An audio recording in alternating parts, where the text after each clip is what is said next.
So years ago, actually, I should know which year, but I don't. I was sharing the stage with, I was the moderator, with the writers Jonathan Franzen and John Irving and Azar Nafisi. And in that company, in an American setting, Azar Nafisi is probably the less famous writer, but she was the one who really grabbed all of us, including, I think, the other two writers.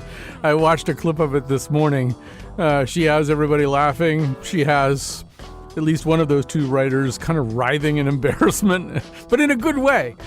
She's a great listener, a great reader, a great writer.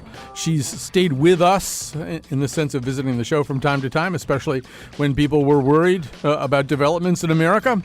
And she's back today to talk about her new book. There's just no way you're not going to like Azar Nafisi. I think she just kind of doesn't let that happen.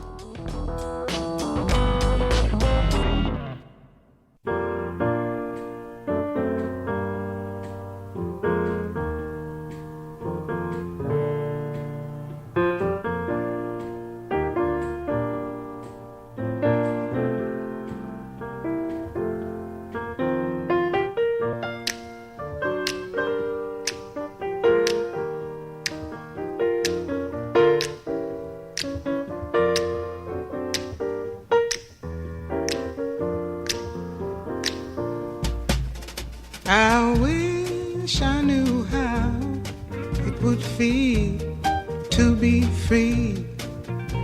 I wish I could break all the chains holding me. I wish I could say all the things that I should say. Say them loud, say them clear for the whole round world.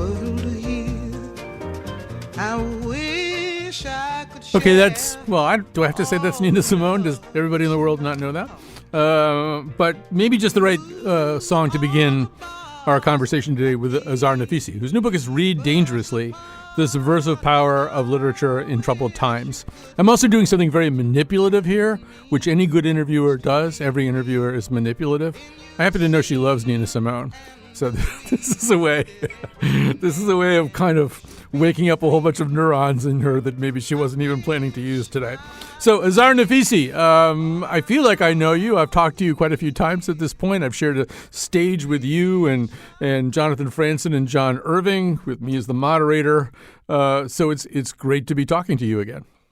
It's great talking to you too. I remember those conversations, and it's a pleasure to be here again. Right. We may circle back to them. You know, I mean, the other reason for playing Nina Simone right there is the sentiment that's in that song, right? I mean, there's that, and it's there. It's interesting how the word "feel" is there in two of her most famous songs, "Birds in the Sky," "You Know How I Feel," and then wish I knew how it feels to be free. I mean, that's very much there in this book, this series of letters to your father about art, about creation, about imagination, about the power of books. Is that notion of knowing how somebody else feels or wondering how something would feel. Exactly. Feeling, I mean, writing should come from the heart. And, when you were talking about the song and the whole issue around feeling, I sort of remembered Henry James during World War I, that he opposed with his heart and soul. In order to resist, he wrote a friend, feel all you can. And that is how I feel right now about the war in Ukraine, that we should not forget. And the only way we prevent ourselves from forgetting is to feel. Yes. To feel with the people in Ukraine, to feel with the Russian soldiers as well, actually. Yes. Okay, we're sort of getting way ahead of my plan here, but since we're there right now, let's just stay there for a second. I want to circle back to these letters, to your father, to all of that. But since you kind of just went there, Yeah, let's. Kat, can we just play O2? This is going to be President Volodymyr Zelensky. He's actually speaking at last weekend's Grammy Award ceremony, which is something that a lot of world leaders wouldn't have thought to do. Here's a little bit of what he had to say. The war doesn't let us choose who survives and who stays in eternal silence. Our musicians wear body armor instead of tuxedo. They sing to the wounded in hospitals, even to those who can't hear them, but the music will break through anyway. We defend our freedom to live, to love, to sound. On our land, we are fighting Russia, which brings horrible silence with its bombs, the dead silence. Feel the silence with your music. Feel it today to tell our story. Tell the truth about the war on your social networks, on TV. Support us in any way you can, any but not silence. And then peace will come. Well, just react to that. My God, I know that I'm on radio, but somehow I feel dumbfounded, how to react. Yes, they have to tell their story. And every day, even on the news, we get the story. And one of the things that I remember well from the images of the war is this girl alone sitting on a chair amidst the ruins in a public square, I guess, and playing her cello. To bring life to while surrounded by death, to bring life to us, to remind us that we live and music lives, and music has been here before us and it will be here after us. I think also when I see him do something like that too, is he came to us from the world of imagination in a way that's fairly rare in the world of global leadership. I mean, you've got your Václav Havels once in a while, but here's this guy. He was a comedian, but he was a creator of fiction, mostly fiction on television. And I feel that he has weaponized that.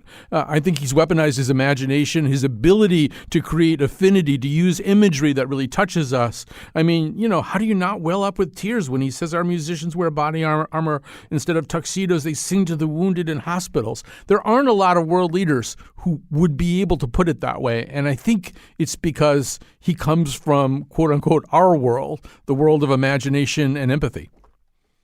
Exactly. It is because of that.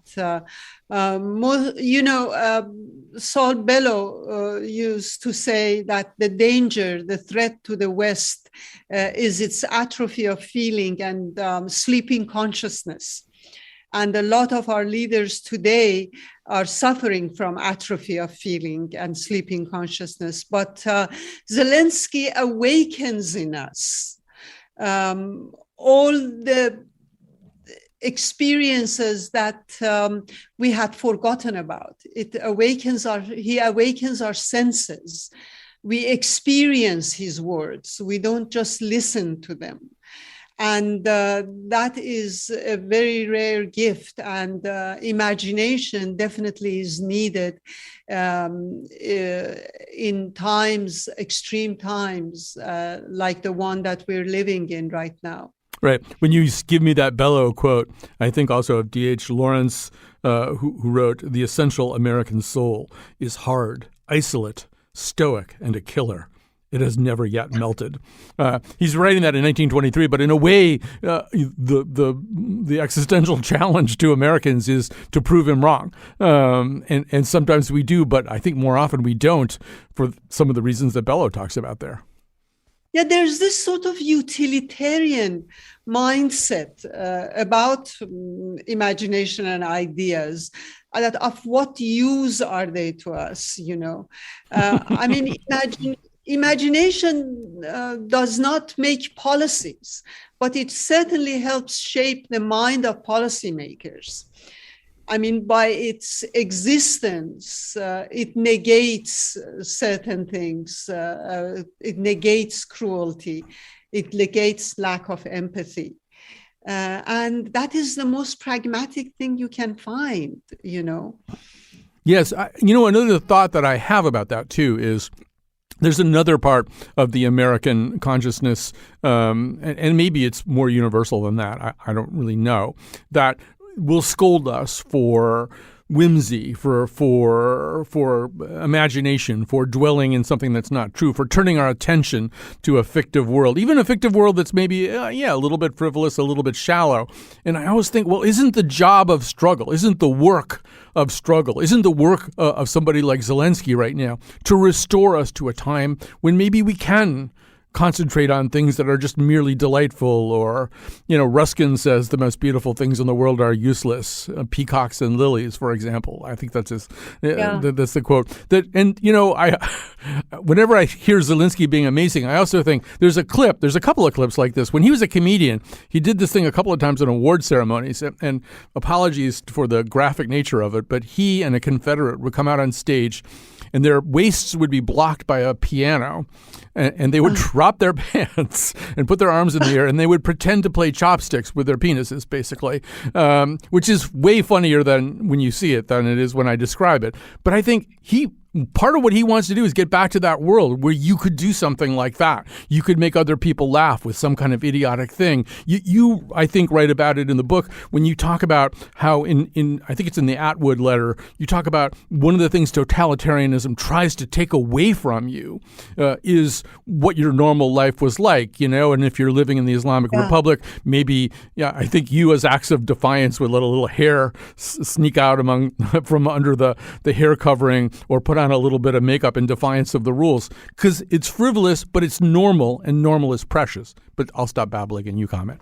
Yeah, I know. I agree with you wholeheartedly. I was thinking about how often I say I have to thank the Islamic Republic for reminding me about the joy of the feel of the wind in my hair.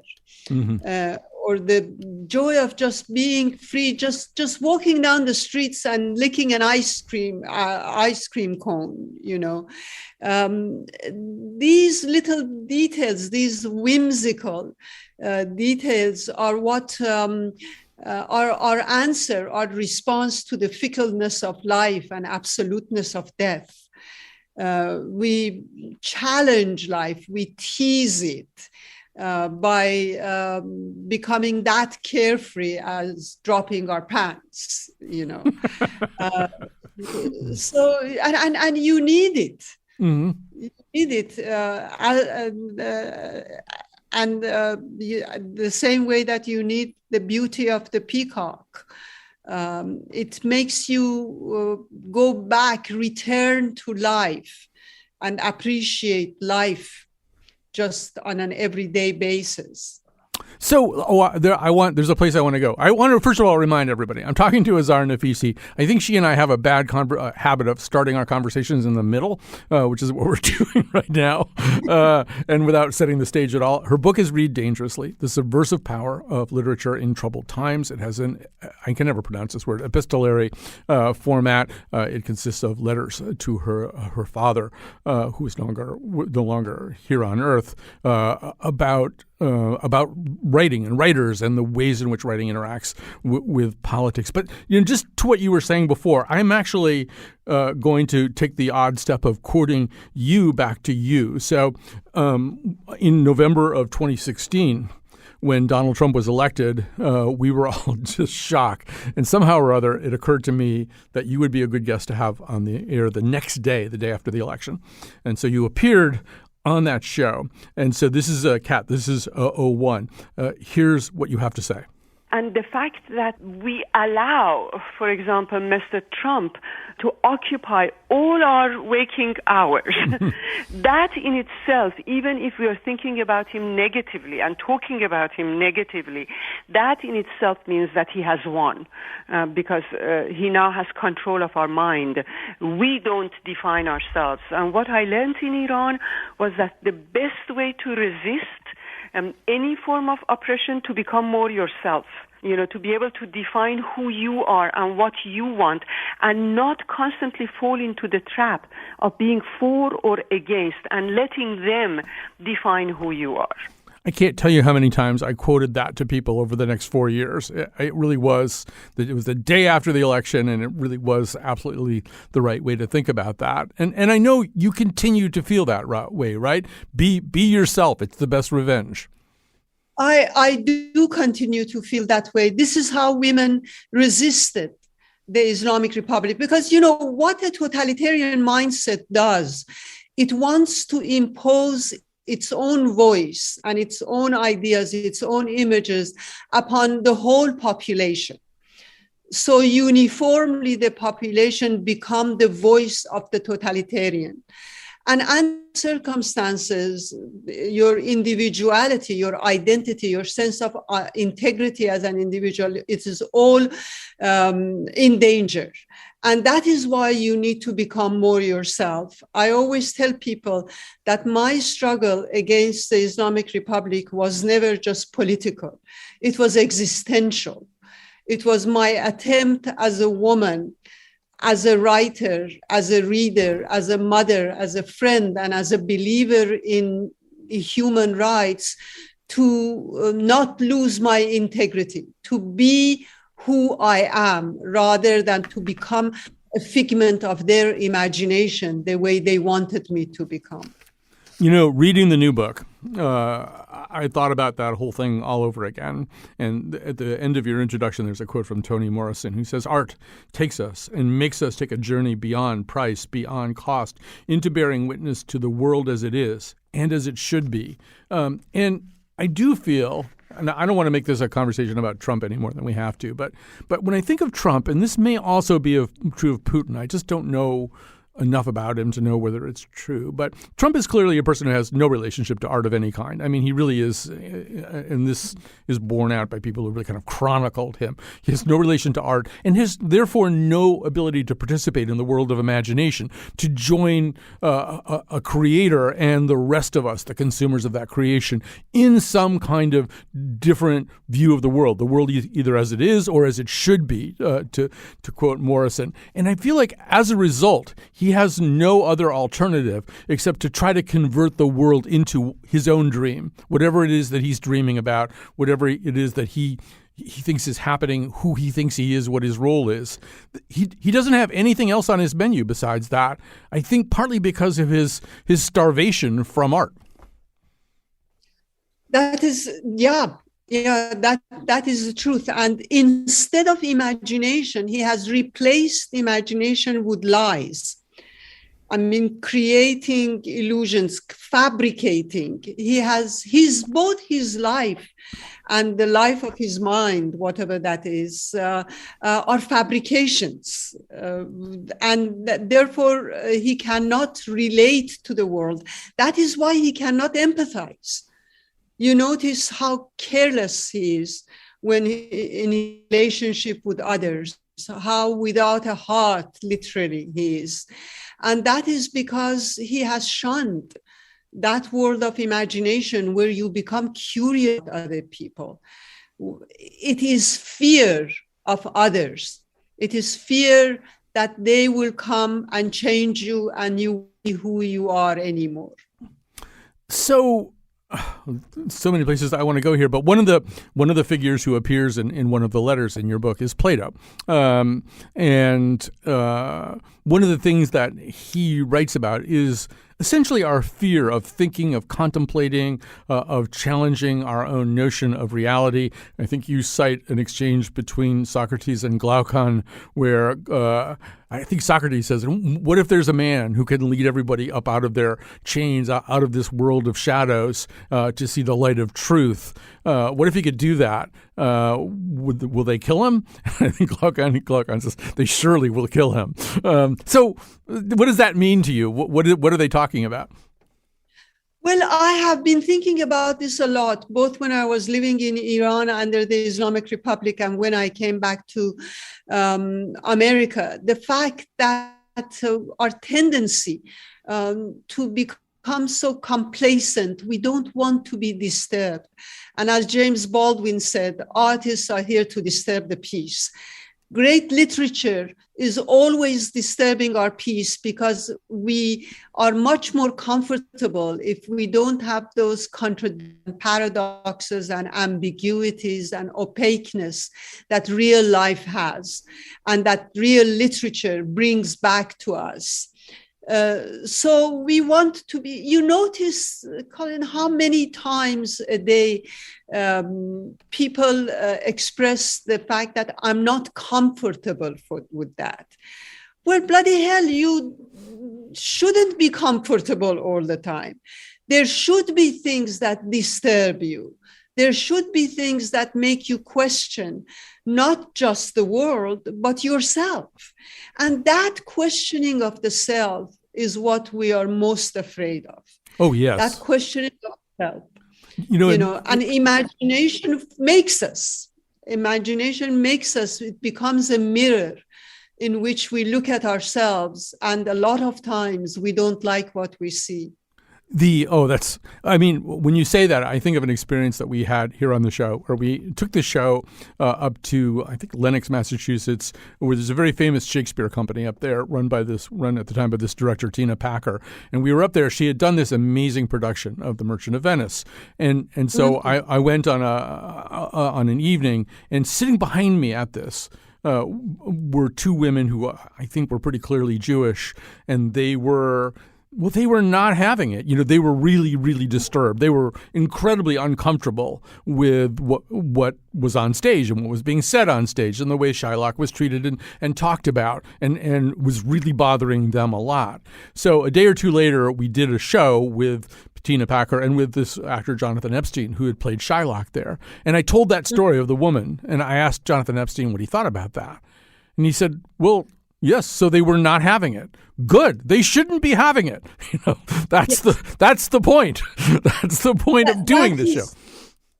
That is exactly how I feel when someone tells me that they are disturbed by reading Lolita or reading Huckleberry Finn. Because, Twain says, don't say the lady screamed. Bring her on stage and make her scream.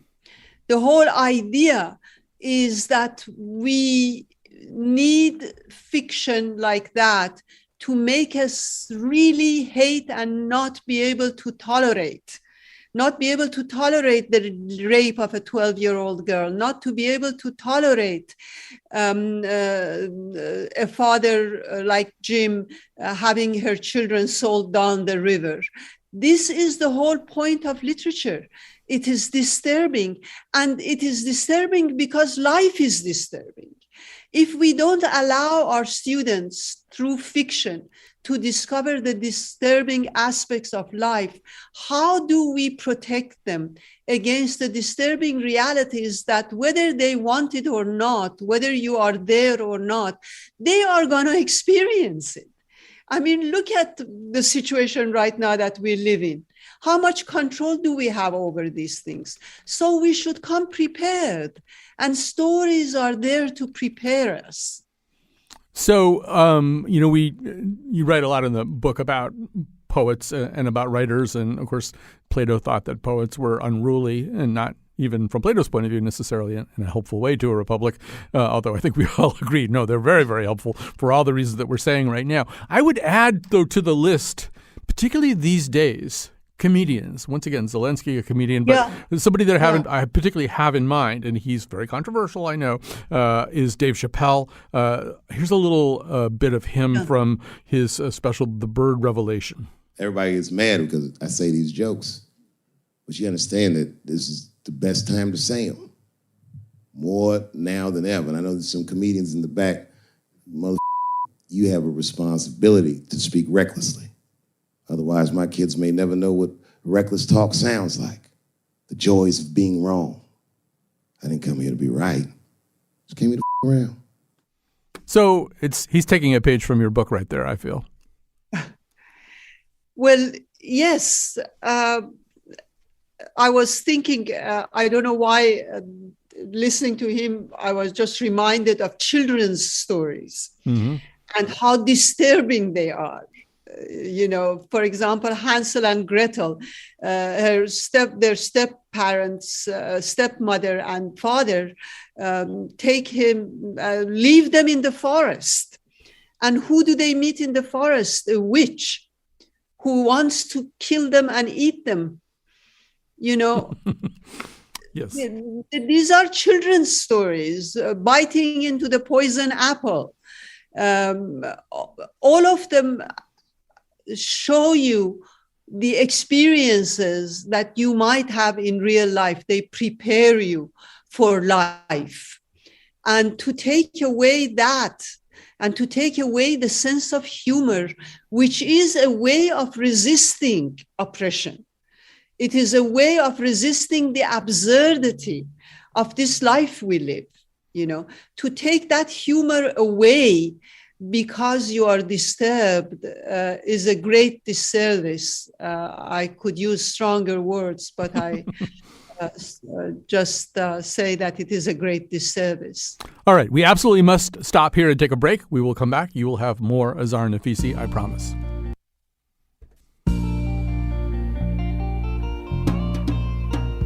Sit there,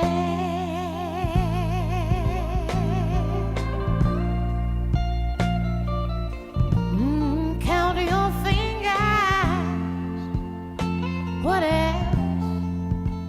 What else is there to do? Oh, and I know how you feel. I know you feel, and you're through. There are a lot of women who are attracted to you in this condition.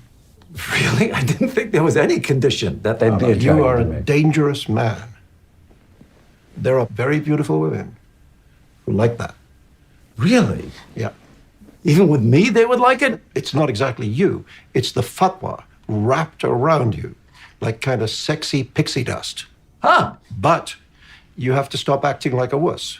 I mean, look at you. You look like a person trying to hide. That's exactly right. That is not sexy. Be a man, stop this, and fatwa sex will follow.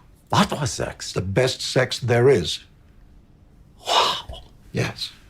What about the fatwa itself? I don't, you've survived many, many years now. Well, it's there, Yeah? but it.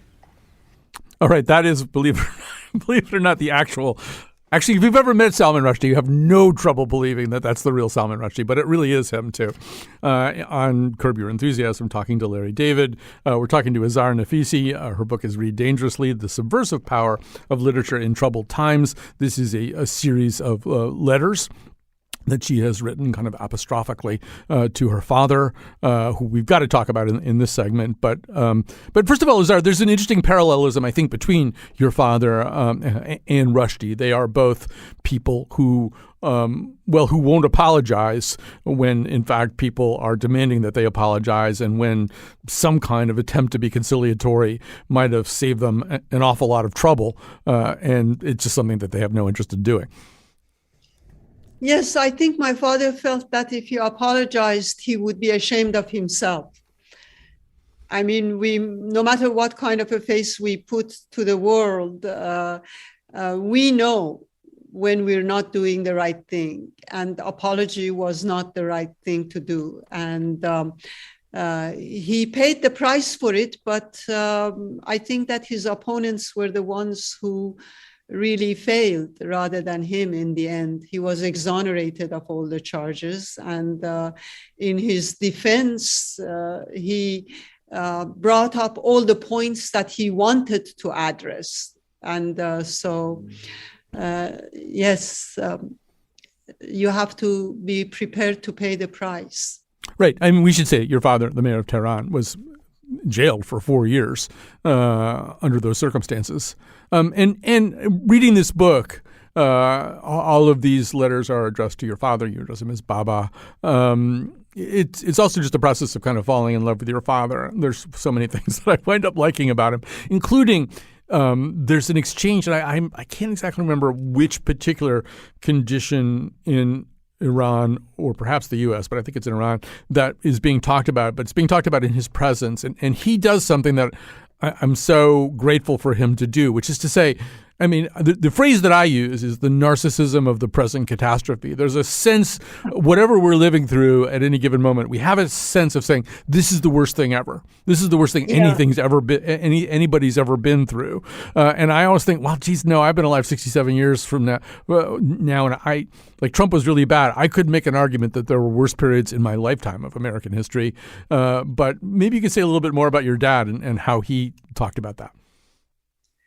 Yeah, I would go into these rants and raves, about the situation and how bad we had it, and really allow what I myself don't like to be overwhelmed by the Islamic Republic. I was overwhelmed by them.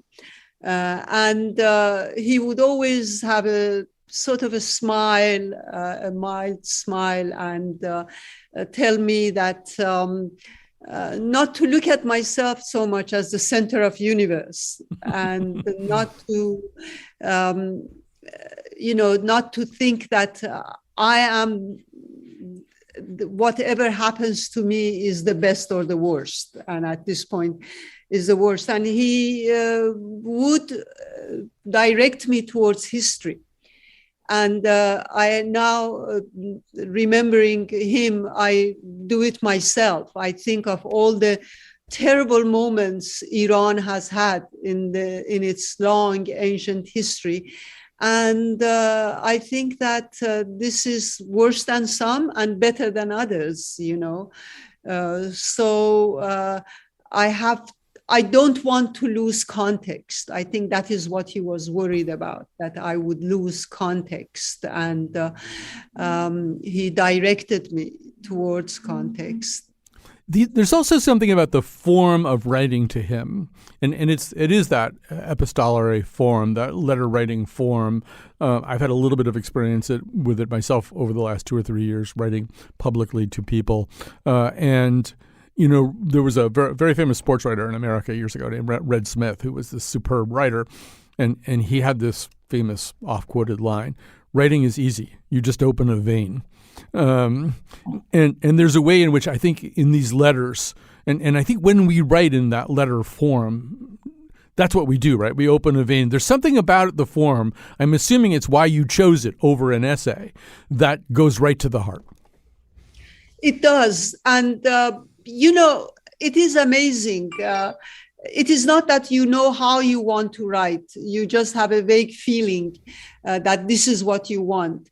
And the whole process of writing guides you. It tells you what kind of writing is artificial and what kind of a writing comes from the heart. And that was the problem I had when I started writing this letter. At first, I was writing letters at random to everybody, actually, including Donald Trump. I also wrote to my father, like Saul Bellows Herzog. I was just going nuts writing. But these letters were too random, and they wouldn't work. So then I decided to write to the writers whose books I was discussing in my book. But that was so artificial.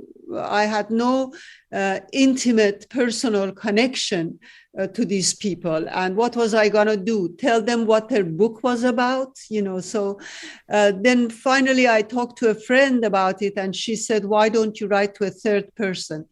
And almost immediately my father came to my mind.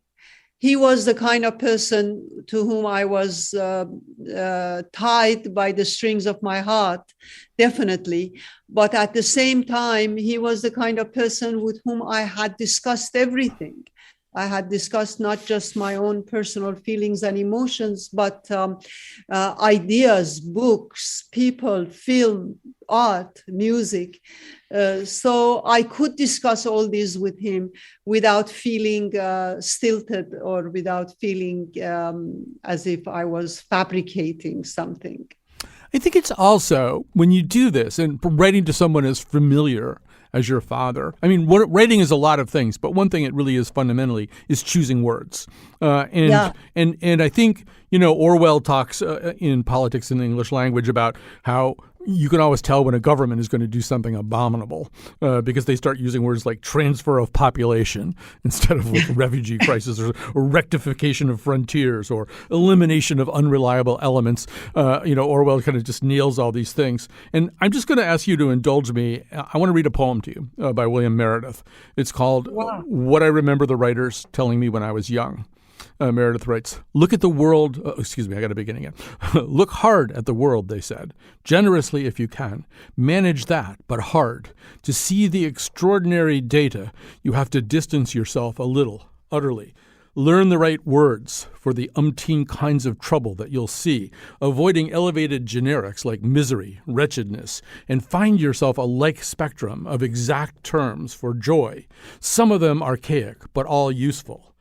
Sometimes when they spoke to me, I could feel their own purposes gathering. Language, the dark-haired woman said once, is like watercolor. It blots easily. You've got to know what you're after and get it on quickly. Everything gets watered sooner or later with tears, she said, your own or other people's. The contrasts want to run together and must not be allowed to. They're what you see with. Keep your word hoard dry. So that's William Meredith. And I feel you're doing that in these letters because you can't use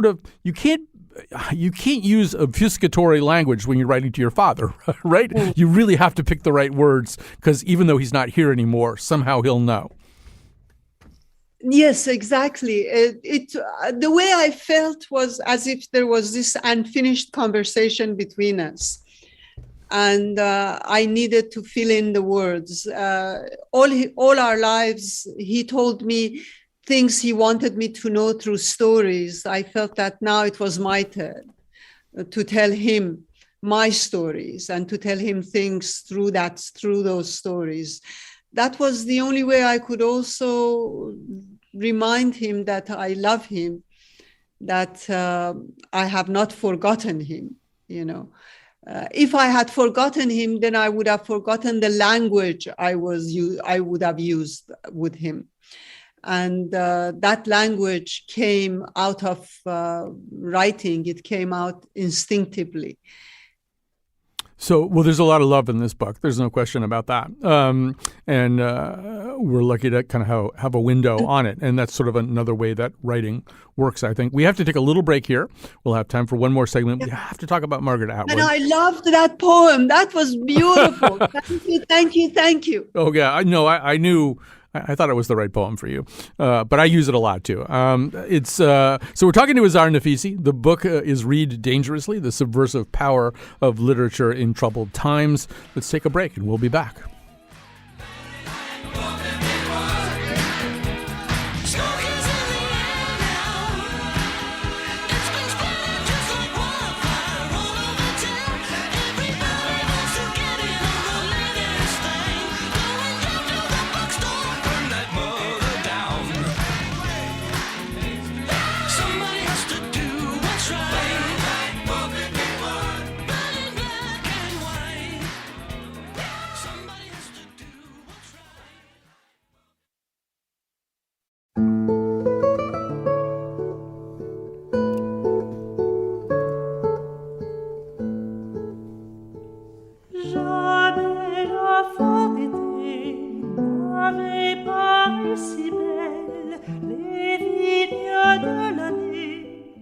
That's Philippe Jarouski, who I hadn't really discovered. I discovered Philippe Jarouski doing research for this show because it turns out Azar Nafisi likes him. And so now I have like a whole other thing I have to go do. Talk about things that just get into your emotions pretty quickly, though. So before we come back to Azar, it's time to thank Kat Pastor. She's our wonderful technical producer. Jonathan McPants has done some really inspired producing for this particular show, as he quite often does.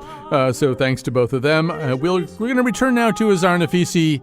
Her book, Read Dangerously, The Subversive Power of Literature in Troubled Times. It takes the form of a series of letters to her father, but it's about the work of writers. It's about books, books that have informed her political thinking and her thinking about how to live and survive in a political environment. So, Azar, I recently caught a conversation between Margaret Atwood and Ezra Klein on his podcast. And I almost have to go back and listen to it again. Margaret Atwood is a lot like you. I think she's sort of incapable of giving an uninteresting. You could ask her what kind of peanut butter she likes. You get like a 3-minute, really interesting answer about that went a couple of different places that you weren't expecting. She's sort of that way. But I think, the letter that you write about her to your father is fascinating. And obviously you're thinking of her and thinking about Gilead, her imaginary republic, so to speak, in 2 different books. But say more about how Atwood is talking to you. Well, you mentioned Atwood. I remembered what she said about the act of writing, because she was asked, how do you write? She said, I don't know. There seem to be voices from distant villages beckoning me. There seems to be a bloody cleaver in the middle of the living room. And I say, what's that cleaver doing there? It needs to be investigated. So in many ways for her, as for me, writing is an investigation. It is a coming out of yourself. It is a very Alice-like kind of process where you let your imagination run after that white rabbit, never asking where the white rabbit is going and does a rabbit talk? How come a rabbit is talking? And you instinctively and without any questions jump down that hole. You don't ask whether I'm going to be safe jumping down this hole. Where would this hole lead me?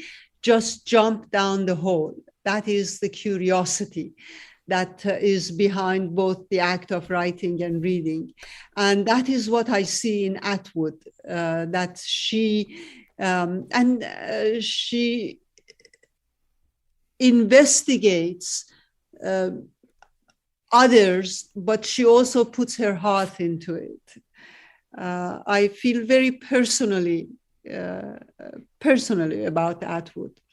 Right. Well, yes. To your point, I think, rabbit holes have gotten a bad rap lately. Rabbit holes are a bad place to go. But as you're saying, they could be a really good place to go. And when you talk about Atwood investigating very personally, to me, one of the kind of earth-shattering aspects of the second book, the more recent book, Testaments, is that she begins to interrogate the character of Aunt Lydia, one of the villains of the book. And I want you to talk about it. When I think about it, I think about Milton and Lucifer's famous assertion that the mind is its own place and in itself can make a heaven of hell, a hell of heaven. Aunt Lydia ultimately decides to kind of try to do both at different times, but Atwood surprises us by going way inside the rabbit hole of this character who is essentially reviled in the first book. Yes, Aunt Lydia is, I think, the most interesting character in the Testaments. That whole contradiction which she brings to the fore. I mean, she was a judge before the Republic of Gilead took over, and she's tortured and asked to comply and to work with the regime. And she accepts, but she says that there was this cold other in her who said that I'm going to get you for this. And so while she becomes one of the engineers of Gilead, the dystopian land Atwood gives us in Handmaid's Tale and Testaments, while she is one of the engineers that makes it work, makes it happen, she's also plotting to overthrow it, to destroy it. So how are we going to judge her? What kind of a person is Aunt Lydia? And is she showing us the road to hell or to heaven? These are all the questions that come out in that personality.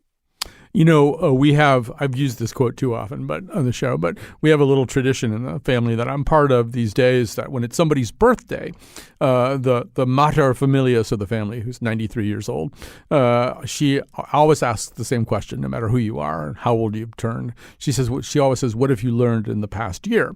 So she asked this of my sort of grandson Charlie, was turning 16, and without even really having to think about it very much, he said, "What I've learned is that everybody has a story." And that's the Atwood point. It's the John Milton point. It's the Azar Nafisi point, right? That whoever that is over there who looks like he's not anything like you, and she's doing something pretty terrible, they have stories. I'd love you to react.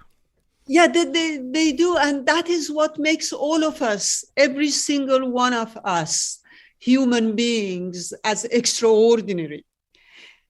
The stories bring out the extraordinariness of the ordinary, and we all have our stories, and the stories are a way of really controlling a life that is not controllable.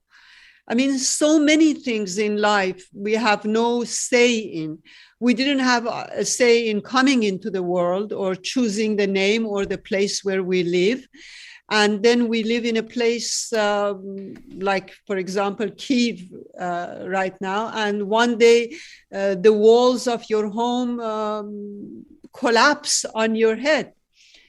So life is fickle, life is unreliable, life is is inevitable. It does not allow us to control it. And fiction does. Fiction gives a view of life that is ours. We control it, we perceive it. And that is a great deal of power. And every person does have that story and does have the power to narrate her story. One line in your book, you say, "Don't you think there is a moment in most political upheavals when people lose their individual voices and become one, where a sort of blindness takes over their faculties, and there is a decisive moment that can allow a tyrannical mindset to take over?" In 2015, I was at a Trump rally, and I saw this happen. I was talking to a whole bunch of people who were there at the rally to cheer for Trump, but he hadn't arrived on stage. And they were actually relatively nice, and each one of them had a story, trying to run my auto body shop, and all this stuff is kind of getting in the way of it. And then they turned into this one voice. It was very scary to watch happen. But what was interesting, I mean, we've just been talking about how we need to be able to imagine the stories of everybody. But there's also a danger of forgetting your own story. I mean, that was almost what they were doing. They were forgetting their own particular story and becoming one voice. That is beautiful. Actually, they abdicate from themselves. And this is one of the seductions of the totalitarian mindset. We all think that we want to be independent and free. It sounds good to be independent, to be free. As Baldwin reminds us, not many people like to be free or independent. Thinking always has the danger of changing, and changing is not palatable to all of us. When we give in to the mass, when we give in to thousands of other people who, like us, are shouting and bad-mouthing their enemy, we feel safe, we feel secure, because we belong to the army of the good. And we are fighting evil, and everything is formulated for us. We don't need to formulate it. We don't need to look at the enemy as another individual like us. We can completely dehumanize. And I've seen that happen to myself when I was a student in the United States, and I was part of the Iranian students' movement, how easy it was for me to fall into that trap of demonizing not just the Shah or the government, but people who were in the movement whom I disagreed with. And I'm very sensitive towards that, to not demonize, to look at everyone, even the ones you most disagree with, as individuals, as human beings. Right. If John Milton could write about Lucifer without entirely demonizing a demon, we should be able to do something. Azar Nafisi, we have to stop there. I don't like that we have to stop here, but the show's over. I always love talking to you. That is wonderful. The feeling is quite mutual. I think we've ended in a good place. Azar Nafisi's book is Read Dangerously, The Subversive Power of Literature in Troubled Times. I recommend it to you. It will change your attitude, and it will make you want to read more books, and that's a good thing, too.